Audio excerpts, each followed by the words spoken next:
Additionally, the general public might say at some point, yes, this is important, but when politicians say, therefore it will cost you a 3% increase in your taxes, then there is a different attitude also by the general public.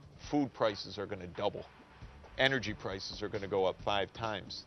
So it takes some imagination to understand that even though we may need to spend something right now, we're doing it because if we don't do it, the costs of our current path could be really frightening. People need to think, okay, you know what, I may not want to spend more, my budget's already tight, but do we really want to drive this planet right over a cliff because we refuse to look at all to the future? And I would say also for the rich people in our societies, and there are a lot of them, they have a special role to play.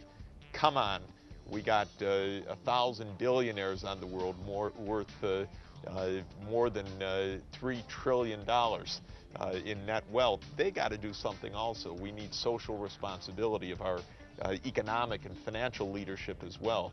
The current path that we're on, how we grow food, how we use water, how we use energy, it's not going to work if we continue this way.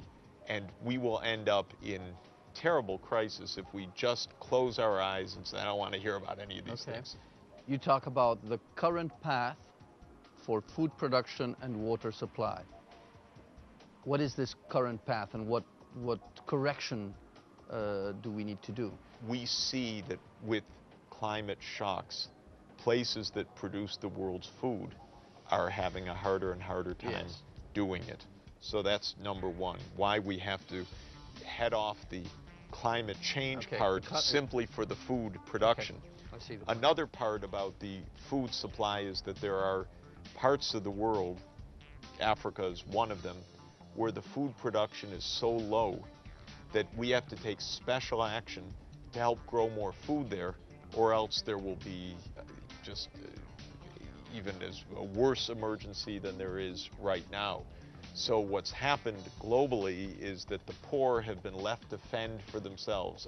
Africa, who cares? That's not our problem. That's what rich people think all over the world. But the result of it is a massive amount of, suffering, first of all, and then unrest, and then mass migration, violence, conflict, and it doesn't work. Then there's an emergency response, which really doesn't solve anything. So part of the answer has to be to help poor people where they are to grow more food. That can be in poor parts of northeast Brazil, that can be in Africa, that can be in Haiti, that can be in Laos and Cambodia. We have to take special care to increase the productivity of the poorest parts of the world. Then the third thing is we're going to need more technologies and better systems. That's going to require scientific research, and yet, crazy as it sounds, the U.S. government, for example, was cutting the budgets of the international scientific agencies that produce better seed varieties this year because they're not thinking ahead. They wanted a budget cut. The American people don't want any budget cut that affects them directly. So what did this administration do? It says, well, let's cut the budget of the international research organizations that produce tropical food. Why could that matter for us? That's the kind of poor thinking. In an interconnected world, you can't just leave certain parts of the world to their own suffering. You touched on poverty, you touched on productivity of farmers.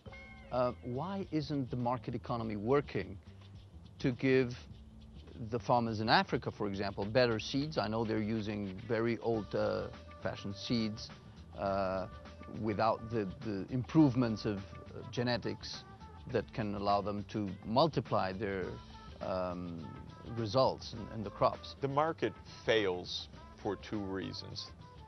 One is that when people are so poor that they're just stuck at the bottom of the bottom, there is no market. And so the private sector, the banks and so forth that would normally finance agriculture, just leave those people to disaster. And you see, the poor not only have no purchasing power and no collateral, They also don't even have a road or electricity. And so they're living in villages, in remote areas, going hungry. And markets don't magically come to save them. Yeah. So you need a framework for the very poor. That's number one.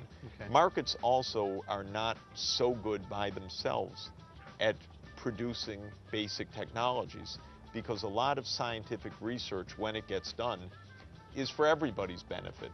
And so the results of the science are general results, which are very important for the world. And a private company says, well, you know, great, I believe in science, but I'm not in the business of producing everyone's science. I'm in the business of producing my own business and my own technology. Yeah. So when it comes to basic science, developing new crop varieties, doing the research on how climate, drought, pests, soils Yes. need to interact, that has to be done on a government linked to private basis, not by the private sector alone. Okay. That's the public-private partnership. And in both these areas, leaving the poor to their own devices, which is pretty meager, or on developing the technologies for the future, we've been neglecting that because we live in a world where the rich and everybody has their own agendas, and the poor and even whole regions of the world just get marginalized until they fall into big crises. You talked also about government on several occasions, and the institutions we have today, both at the national level and the international level, were done 70 years ago for a different world with a different purpose. Do we need today new international institutions to address the new issues, climate change, food issues? Organizations always need to change. You can never stay in one place. And the way to solve problems today is very different from the way of solving problems 50 years ago. For instance, engaging the private sector. The whole UN was not designed to be in partnership with the private sector. So public-private partnerships are outside of the traditional thinking. Yeah. There's always a question with organizations, though. Do you change them, or do you close shut them them down yeah. and start new ones? The main lesson of organizations is building an organization is very hard and very time-consuming. If you can make an existing organization change course, I'm in favor of it, rather than closing down and starting new, because the amount of capital you need to invest to make something new work is very, very high. Now, if the old organization's just hopeless, close it down. But in general, I like organizational change rather than simply the death of these organizations. So we're in an age of tremendous change. We need to bridge the public sector, the private sector, civil society in new ways. That's one thing. Second, we need to cooperate globally. And third, we need to bridge across generations, which is really an interesting thing, because the young generation is much more adept than we are at solving these problems, but they actually have more techniques of social networking or more feel for this. Partnership across generations is a key part of what we're up against also.